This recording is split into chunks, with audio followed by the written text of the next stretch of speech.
Most parents are accidentally teaching their children not to talk. I am Irina Shukhovtsov, and you're listening to Single Parent Success Stories. Today's guest, speech-language pathologist and a single mom, Jeaneen Tang, is here to change that. She is revealing the hidden mistakes parents make with toddlers and the powerful strategies from her book Play Dumb and Sabotage that transform how children communicate. We are also diving deep into her journey as a single parent to a special needs child, the financial strain, the isolation, and how she built a community that has her back. This episode is packed with actionable advice for parents, educators, and anyone raising kids solo. Welcome to Single Parent Success Stories, a podcast designed to inspire single parents. Here you'll find resources from self-care to finances to parenting and everything in between. Discover what it takes to thrive. Let the stories inspire you to what is possible.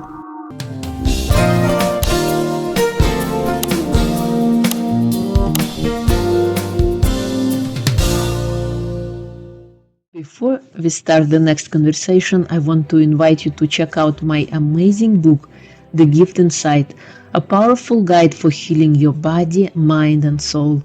Reclaim your strengths and awaken your true potential. Whether you are navigating heartbreak or simply seeking deeper fulfillment, this book offers the tools to turn your struggles into triumphs. It is time to unlock the gift within you. Available now on Amazon, or you can check it out on my website www.irinashukhovtsov.com. Today we have a special guest, Jeaneen Tang. She is a speech-language pathologist and mother of a special needs child. Along with her over 23 years of experience working with children and adults with neurodiversity, she also has a 12-year-old son who is neurodivergent. He suffered a traumatic brain injury and a stroke at 13 months old. Her personal and professional relationship with this amazing population has forever changed her. She hopes to change their world too. She recently published her first book called Play Dumb and Sabotage. It addresses early language development and is meant to be helpful for parents, caregivers, and educators to work with young children and hopefully decrease the number of children needing speech therapy. Through preventative training, she believes we can achieve success and raise confident communicators. Welcome, Jeaneen. It is a pleasure to have you. Thank you so much for having me. Thank you. So share with us, outside of your bio, who is Jeaneen in your own words? Oh my goodness. I am so many things. I wear so many hats, right? So I'm a mom, and then I'm a speech therapist. I also am a pickleball coordinator at my YMCA. So I help to, build a community there. And I stay active, and, I'm able to show my son that I'm active as well. Right, so he plays pickleball, and it's helpful to, he has a disability, like you said, so it helps with his agility and coordination and mental focus. I love, I have my undergraduate degrees in English literature and creative writing, so I have a affinity for, reading and writing, and I love poetry. And, originally I was born in Hawaii, Honolulu, Hawaii, and I moved to Los Angeles in 2005 because I thought I wanted to be an actor, right? And I still act when it comes up, when things, auditions come up and such, but I quickly learned that was not going to be my full-time career because it was so hard to book anything, right? You're a waitress and then trying to do acting, and thank goodness I was already a speech therapist. So I got my license here in California, and I've been doing speech therapy in Los Angeles since 2006. So yeah, so I love it. Cool. Awesome. Thank you. Why did you become a speech-language pathologist? I think ultimately it was because I wanted to help people, right? And I wasn't exactly sure when I was younger how I wanted to help people. I thought maybe I wanted to be a teacher. And then after my grandfather passed away when I was 8, I saw how difficult it was for him to move around at the later part of his life. And I thought, well, maybe physical therapy would be a great way to help people. And I knew I needed to get a master's degree. Now it's a doctorate degree, right? At the time. And so I got my bachelor's in English literature and creative writing. I did all of my science prerequisites. And then when it came time to apply to physical therapy school, I felt like everybody was applying to physical therapy school. And then I was unsure if that was going to be saturated and if I should choose a different field of study. And one of my friends had told me, have you thought about speech therapy? Because I loved communication, I loved language. I was in the speech speech and debate club at school, in high school and college, and so I was, used to speaking in front of people and communicating. And they're like, have you thought about speech therapy? And I really hadn't even heard about speech therapy much because I didn't need speech therapy myself, and I didn't know anybody that needed speech therapy firsthand. But when I looked into the program, I really liked how, you really help to develop communication skills with young children or even adults who need rehabilitation from strokes and such. And so, the University of Hawaii, where that's where I was born and raised, was in Hawaii. They had the program for speech therapy, and so they also offered a program where if you did the speech therapy program and worked for the Department of Education, they actually gave me money for graduate school. So it was kind of a win-win. I didn't really have to pay for graduate school, which was amazing. And then I also had a guaranteed job after that. So that's one of the big, reasons why I went into speech therapy. It was helping people. It was a great opportunity to have a job and get graduate school paid for. And I'm really glad that I chose this profession because it's such a rewarding profession, and I can't imagine myself doing another job, besides this. Like, I have friends who work in offices, and I'm like, you have your tasks to do, but, you're kind of doing the same thing every day, where I can go and do therapy, and every day might be completely different. Totally. Awesome. Thank you. Why do you think so many children need speech therapy? So what I've found is that there's a lot of children that need early intervention speech therapy, that's 0 to 3 years old, right? That maybe would not need speech therapy if their parents and caregivers were educated a little bit better. I found recently, especially, a lot of these kids are coming and having to need speech therapy, but they seem to understand everything. Their parents say, well, they understand everything I tell them. And they seem to be physically sound, right? They understand things. They're able to run around, climb, jump. They're doing all these things within the normal range, but they're just not talking. They're not talking at the same level that they're expected to by, age 2 or age 1.5. And these parents are great parents, right? And they want to make sure that their child is fed and dry and have wonderful toys around them, and they're not crying.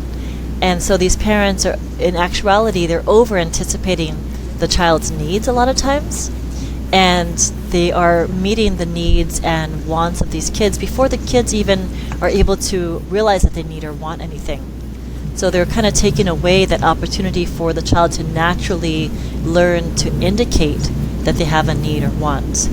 And so also, because the parents don't want their children to cry, whenever a child cries, they just give the child a reward to help pacify the crying, because they want to be good parents. They want to make sure that their child's not uncomfortable or upset.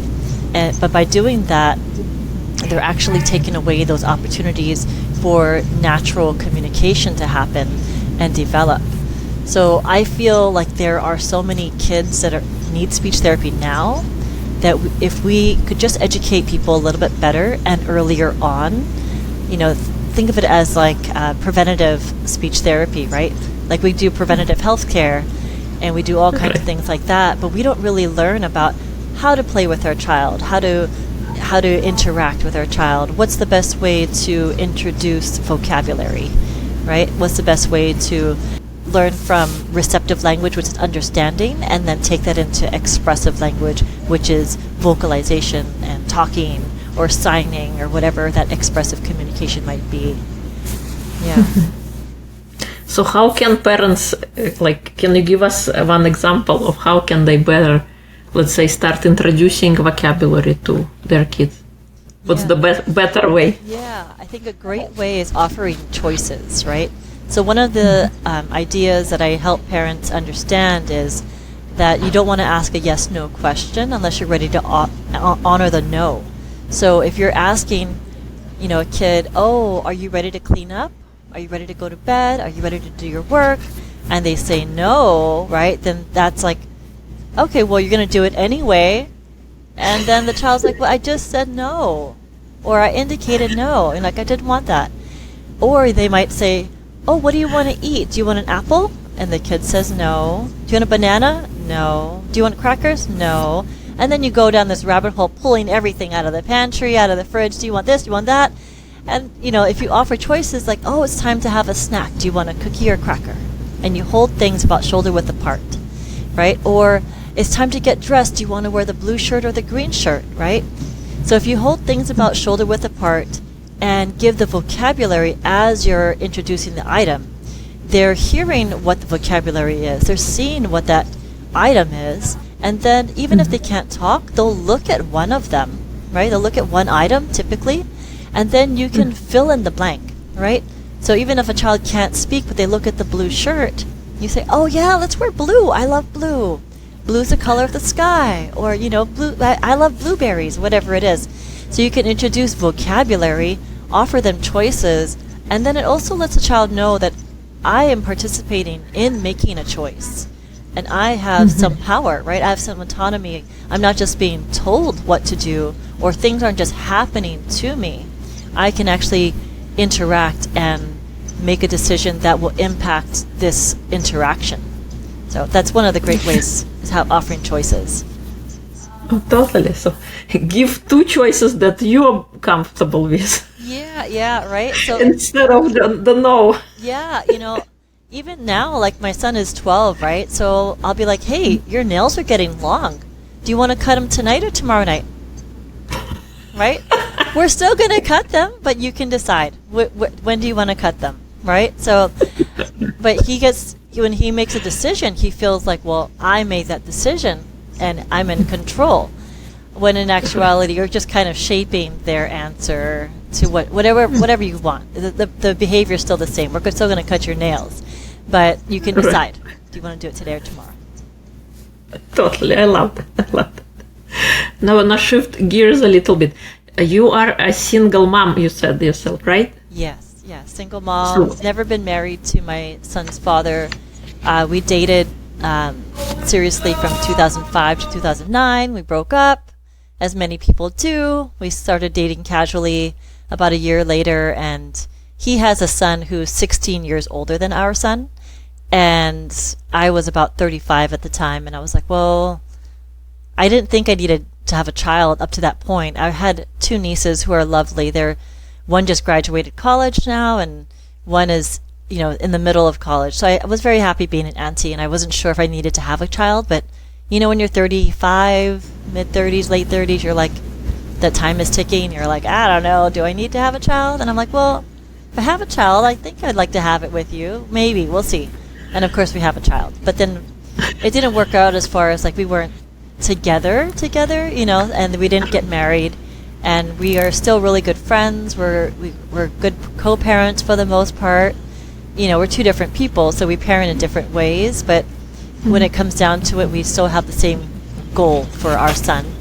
And, we'll be lifelong partners because our son is part of our life. And, yeah, single mom. My younger niece told me, yeah, she reminded me when she was younger, she's like, Auntie, you're a single mom. And I was like, yeah, I am.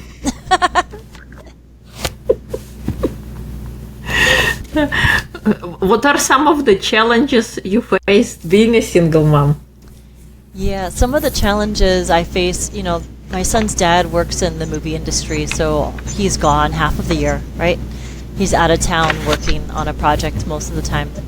And a lot of the times I'm from Hawaii and I live in Los Angeles, so all my family's in Hawaii, right? So I don't really have that tight-knit family that's going to be able to watch my son if I want to work more or if I want to go out or anything like that. So finding good friends or babysitters that are able to help me, that's one of the toughest parts, right? And also just financially, like I try to be as independent as I can with my spending with my son, and my son's dad does provide where we live. which is a huge part, right? Because housing in Los Angeles is so expensive. But raising adolescent right now, he eats a lot. He's growing so quickly. He surpassed me in height within, I don't know, he's taller than me now. And in January he wasn't, and in May he was. And, just like everything that's financial and time and having time to myself is a struggle.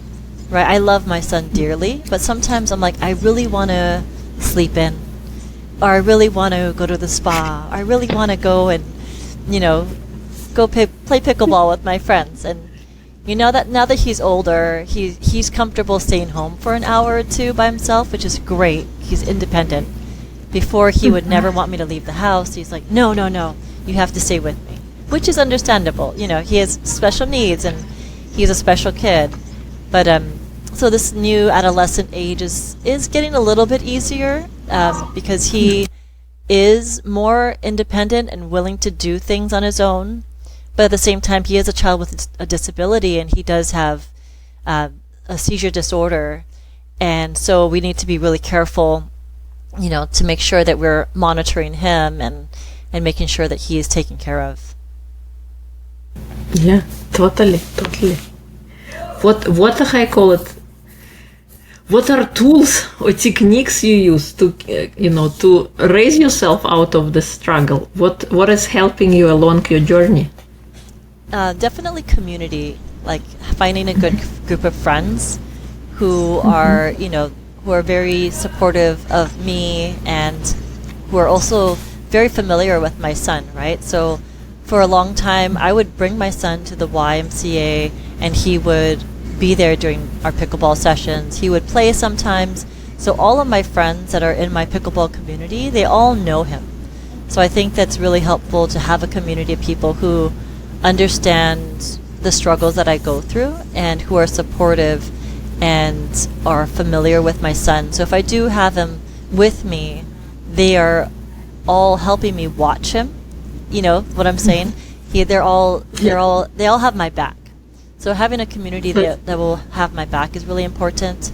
I have a handful of really great friends in Los Angeles who, if I do need to have someone watch him in an emergency or something, like I have to go to work and his adult support person isn't able to be there at school because they're sick or something, I can have people help me watch him in an emergency, but not an ongoing thing. I'm not going to make people, do the job. But if I'm in a bind, I know I can count on some people. So that's really important. I think community and really good, tight-knit friends have really helped me along the way. And, just having, I guess, outlets where I can also include my son with me. So if we do, he likes to go hiking or playing basketball and pickleball. So finding ways where I can incorporate him being active with me, I think is really important because it shows him also that being active is important in the daily life. And, he loves watching TV, but I tell them, you can't just sit around watching TV all day. And he's like, but, it's summertime. I'm on break. I'm like, yeah, but then you're going to be lazy, so get off the couch.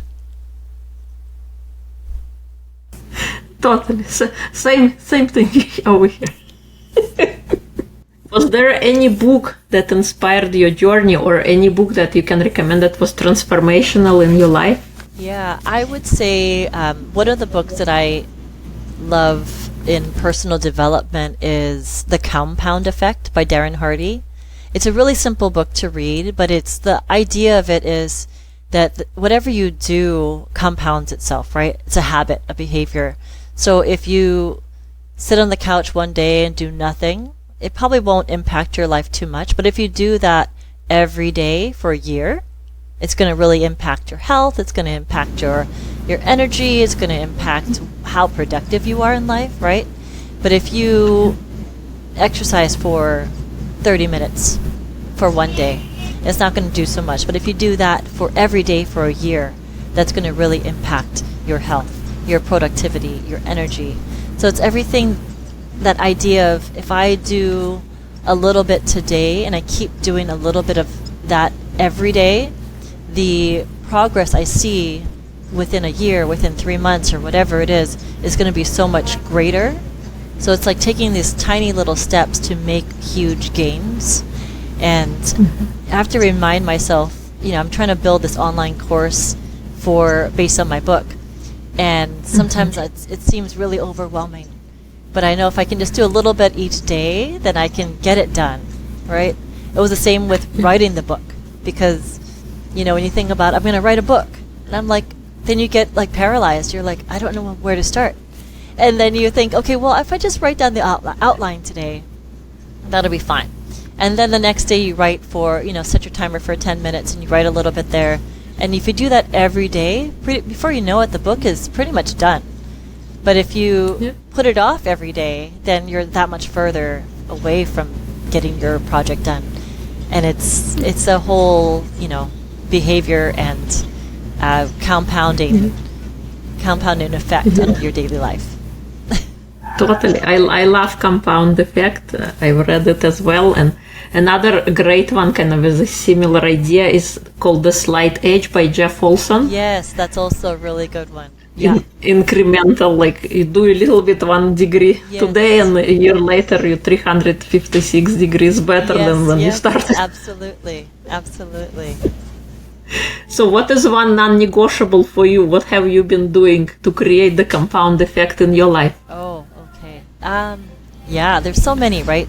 But I think one for me is staying active, is making sure, because I'm not a young chicken. I'm not spring chicken, right, anymore. So I need to maintain my physical health and stamina, and I make sure that I am exercising, whether it's playing pickleball or playing volleyball or going for a walk or actually lifting weights at the gym, doing something every day that's going to keep my body moving. Because I see my friends that are around my age, right? And their health might not be very good. And I'm like, well, it's hard for them to think about, well, I'm going to start exercising today and maybe in a year I'll be better, because they haven't taken that first step, But if you take that first step and you take the next step and you keep going, it's easy, right? They always say that energy, it's always easier to keep energy flowing if you are moving, right? Or whatever the thing, but it's harder to take something that's not moving and get it moving. It takes more energy to get that started first. But if you're already moving, to keep yourself moving is easier than starting from just being sedentary and not moving.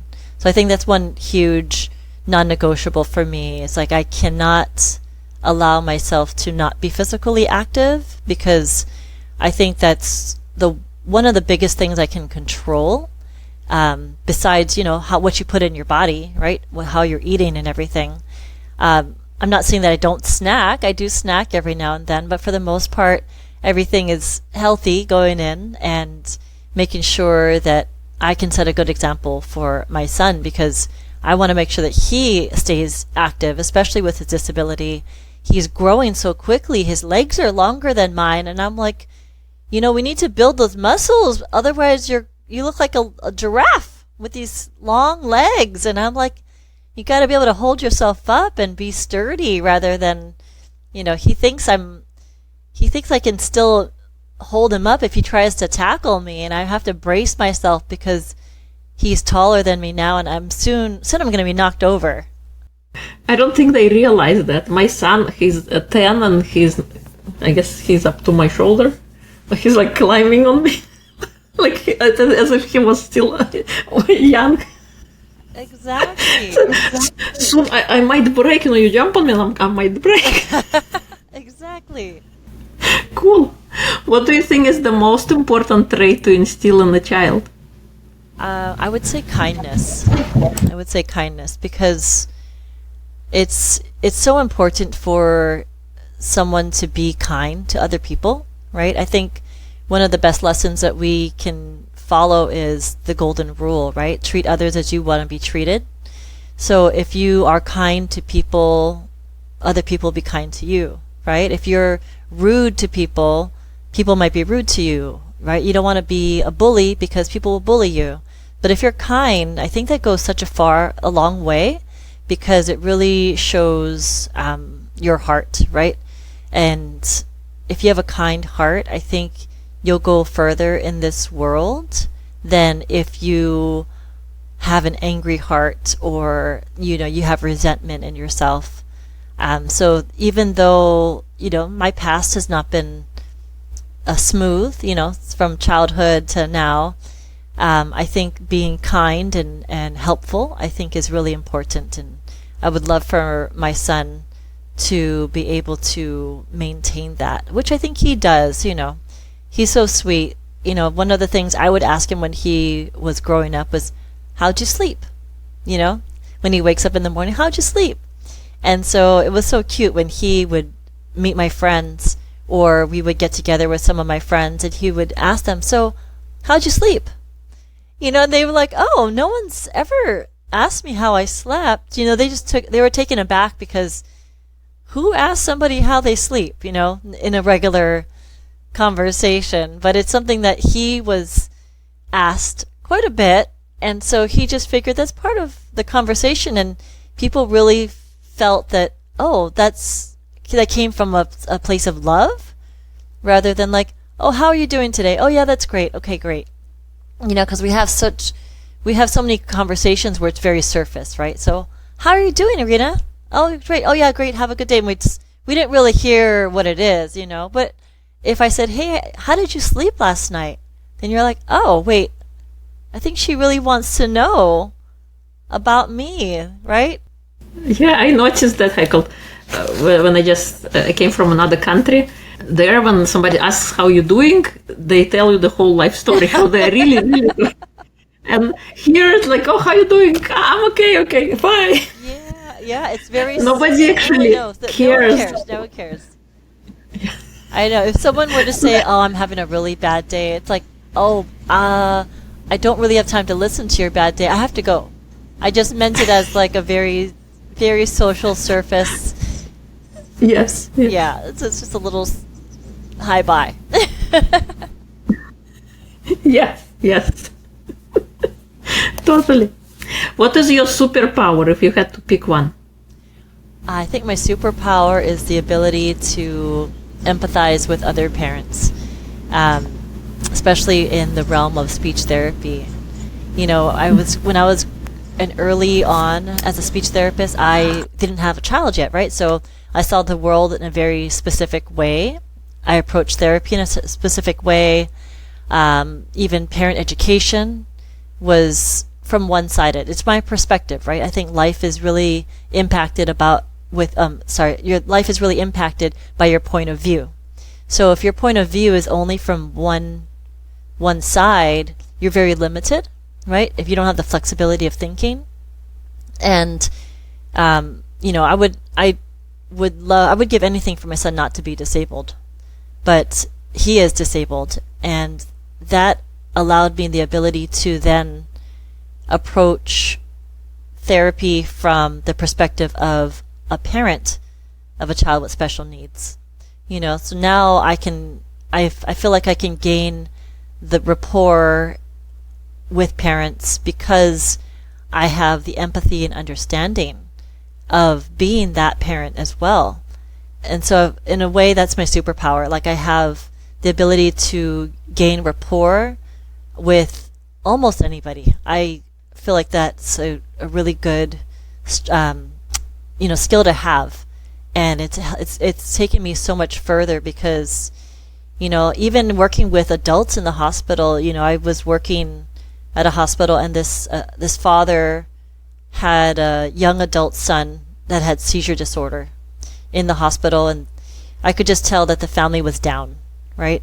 And I came in to do a swallowing test because that's what we do a lot of times in the hospital for adults.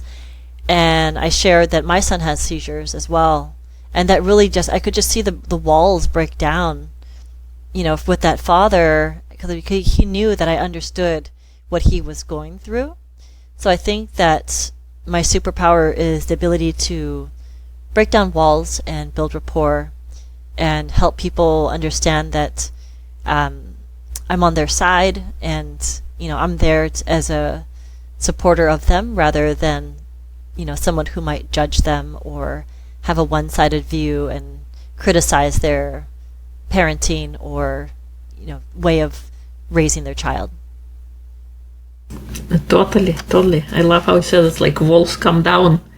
You don't feel judged anymore. You can just open up and connect. So yes, I love it. Was there a person in your life who was your hero, who you looked up to growing up? Growing up, I think growing up, my grandmother was one of my heroes. Like, she was always there. She was there after school when I would catch the bus. I would catch the bus home, and she would be there most of the time. And I got older. I would go home, and she would come home later from running errands. But she was always the matriarch of the family. She kept everything together. With her, even after my grandfather passed away, she held the family together. And when she passed in 2008, I feel like our family separated a little bit. Her children feuded, right? So the family dynamics was just not the same anymore. And I feel like if I had the chance to talk with her more, I think that'd be really great and really happy to do that. I think that she's a great person. Awesome, thank you. What qualities of her do you want to emulate for yourself? I would definitely like to maintain, the connection, family connection, and playfulness. I remember when she would watch me, she would babysit me, and my mom would always say, you can't have Coca-Cola, right? Because I was little, I was under 10 or something. But my grandma would say, do you want a half a Coke? And so we would, I would say, okay.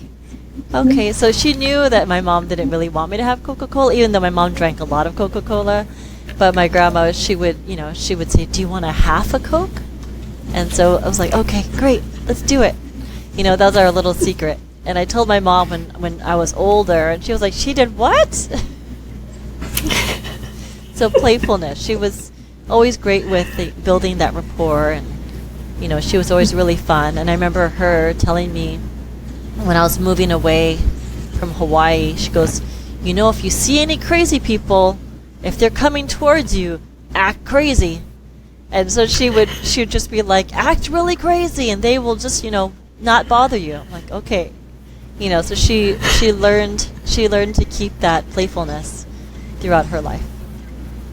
Oh wow, I think it's amazing to have that, to have the playfulness intact, because I think it's get beaten out of us, and life becomes easier when you can laugh at yourself, when you can be playful, when you can be more open and more resilient when something does not work out the way you hoped. Yeah, absolutely. And then you can also remember how to play when you have your kids or grandchildren. And I think that's one of the biggest things, is like parents need to remember how to play. Remember that imagination is such a big thing to these kids, because imagination is everything to children, right? Everything is real. And we forget how to play as adults. And it's returning to our roots of childhood is really important, because that we have to build that rapport with the kids. If we're just adults who do everything properly, and there's no dragon in here, this, like, what are you talking about? But if you can slay a dragon and do whatever it is and be playful, I think that's really important to that dynamic of relationship with the kid, and it means a lot to children when you invest in their play. Yeah, totally. Thank you. What inspired you to write Play, Dumb, and Sabotage? Yeah, so I wanted to create a bigger impact on the world, right?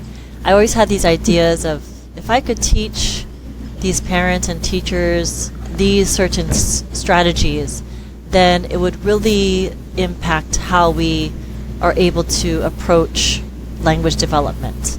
But I didn't really know like how to do it. I thought maybe if I got a PhD in speech therapy and taught at a university, I could do that.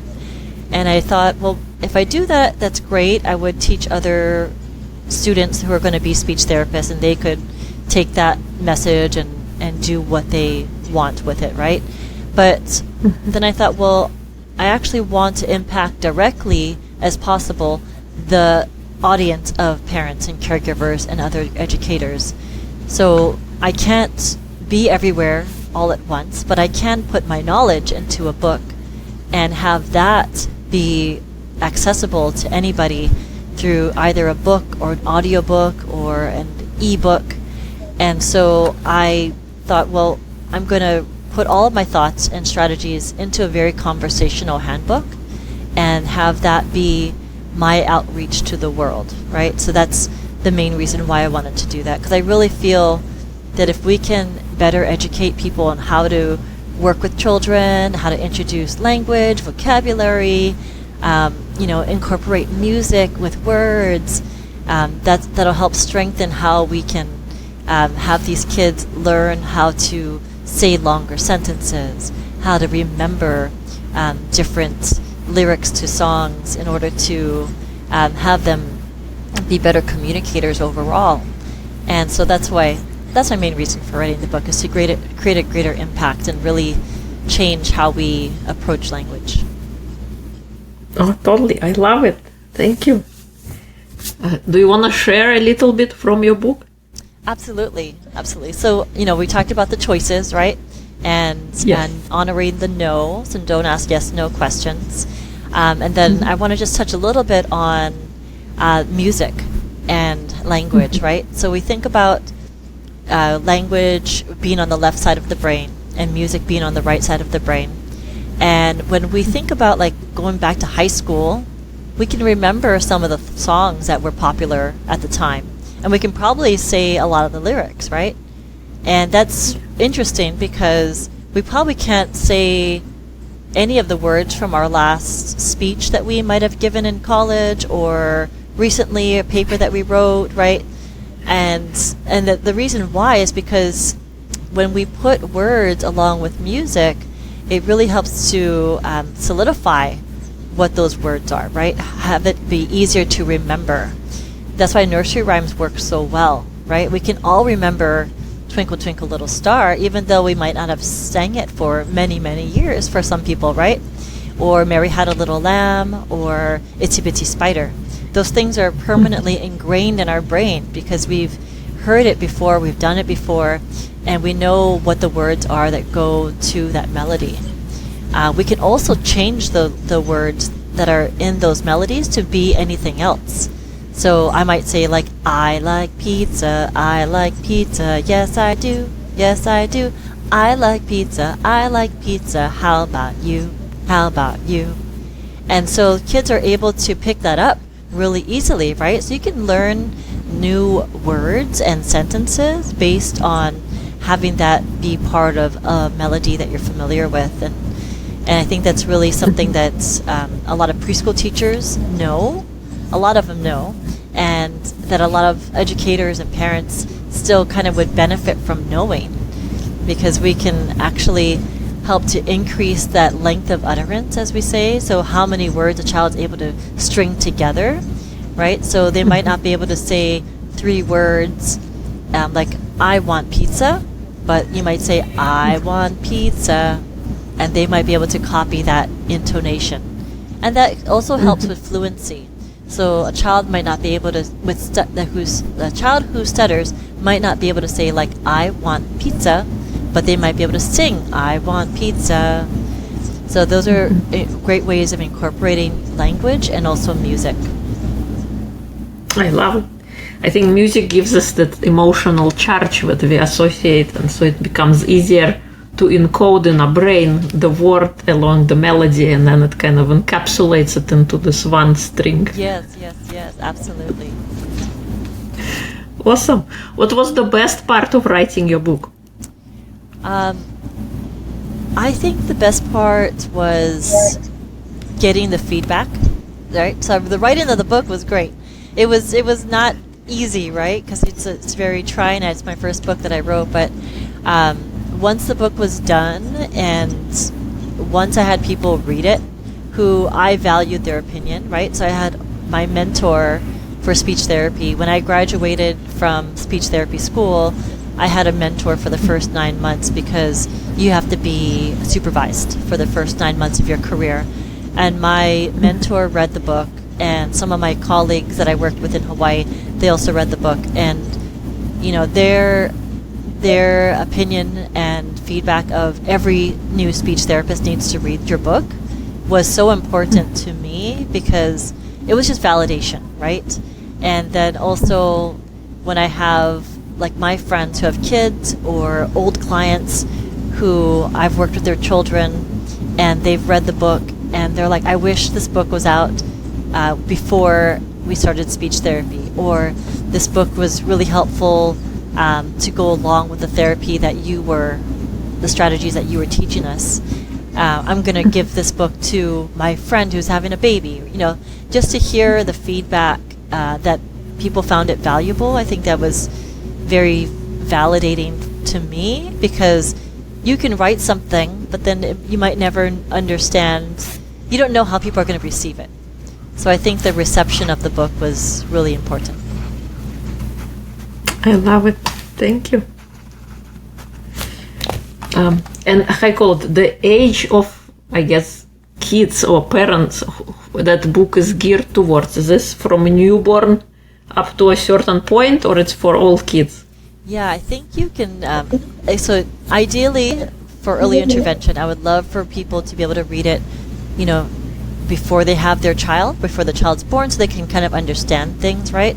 And have it as a guideline as their child is babbling, vocalizing, starts to verbalize and such. So that early intervention, 0 to 3 years, would be ideal.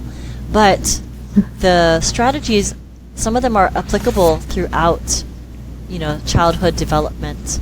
And even the idea of playing dumb and sabotaging goes all the way through adolescence to early adulthood sometimes. And sometimes I've talked to people and they're like, oh, I can actually apply this to my adult friends or adult coworkers, because the idea of, you know, playing dumb, like you want to be, you know, a lot of people, to play dumb is like when the child goes, you know, they're holding something up, you know what they want, especially if you're the parent, you know, that means they want milk, or that means they want their teddy bear, right? So you know exactly what they mean. But if they have the ability to do a little bit more, right? I would never expect a child who can't crawl to run, and I wouldn't expect a child who's nonverbal to speak in a sentence. But if a child is starting to vocalize, I might have them imitate the initial sound of a word, or I might have them sign for more or please, or if they can say the initial sound, I might have them try and closely approximate the single syllable or 2-syllable word, right? So having them learn how to expand what they're able to do, like stretching their abilities a little bit, but not too far, right? So playing dumb, like my son will hold up his water bottle and he'll say, Mom, water. And I go, yep, that's water. And he goes, Mom, water. Yeah, that's water. Mom, may I please have more water? It's like, oh, great, amazing, I'll get you more water. You know, so it's like little things that can actually be applicable to, you know, even a child who's going through adolescence, through high school. I think my child has regressed in language in adolescence. And I think a lot of parents say that, they're like, I agree. You know, a lot of the grunting and things happen, and you're like, I don't understand what you mean. I did not hear a polite word in your sentence there. Do you want to rephrase that? You know, so yeah, I would love for parents to be able to read it and then read the book and then, you know, see how it can be applied to their child, because I think in a lot of ways it can be applied throughout childhood and sometimes even to young adulthood as well.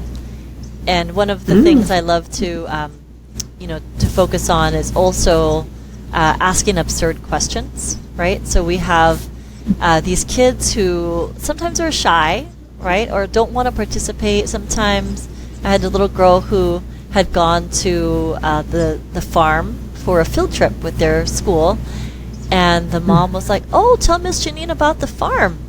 And she goes, no, I don't want, no. She didn't want to do it. And I go, "Oh, you went to the farm? Was there an elephant there?" And she goes, "No, chicken." And I was like, "Oh, wow, you saw a chicken there? Wow, that's amazing. Did you see a giraffe?" "No, sheep." So she was, without me having to be like, "Okay, well, tell me what you see at the farm. What did you see at the farm?" Without me having to beg her to tell me what she saw at the farm, I just played dumb and asked absurd questions. And then she was like, "No, why would I see an elephant or a giraffe at the farm? I saw a chicken and a sheep. Like, come on, Miss Jeaneen, like, get with it." So it's like they love being smarter than us, right? Or I might look at a book and there might be a dog in the book, and I go, "Oh, wow, there's a dog. Does it say roar?" They go, "No." Right? So they love being asked absurd questions because it also makes them feel smart. They're like, "Oh, this adult is so dumb. They don't know that that's a dog. The dog says roof, roof." So it's asking absurd questions and having it be fun. It helps to also build rapport, right? So you want to build that connection with the child and let them know that it's play. Everything is play when the kids are little. You don't want it to be drills.